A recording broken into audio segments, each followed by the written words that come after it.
Yung ano ba, hindi tayo magpapalit? Yung gasol? Luma na yung gasol natin. Grabe ka naman. Palitan na natin. 700 plus lang naman yun eh. Alin yung ganito? Hindi yung ano, yung ganito oh. Nakita ko doon, 700 plus. Or ano lang yun, yung tangke. Wala pa yun. Ha? Yung tangke na malaki. Ha? Yung kakabitan yung tangke na malaki. Hindi, wag yun. Ano?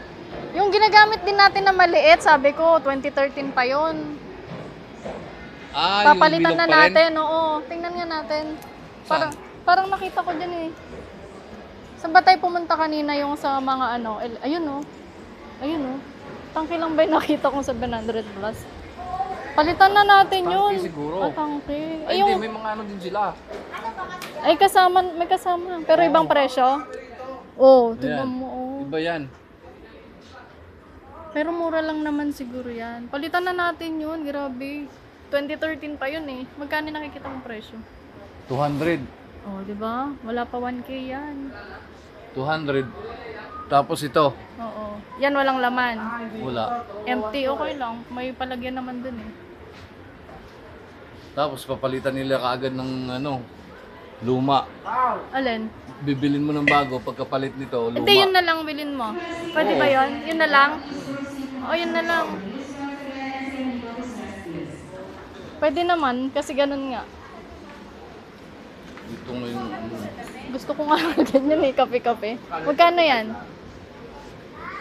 Ano yan eh? 300. Mura lang pala. Electric kettle. 400. Kakaiba, depende sa ano. Klase. Coco yan eh.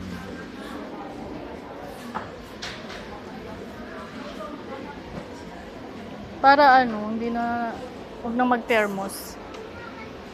Ah, Ang dami pala nating ano, bibilin. Wala pa tayong ilalagay doon, hindi pa naman tayo ano, hindi pa. ano yung ano? Yung, Sabi mo na yung pinicturan mo nakaraan. ay doon sa may ano, tapat. Tawid tayo, gusto mo? Ah. Di ba malapit na to? Kasi mag-ano ka pa ng online, iba-iba pa ng delivery fee. Tsaka siya may warehouse na kilala. Ano naman? Oo, bibisitahin naman natin.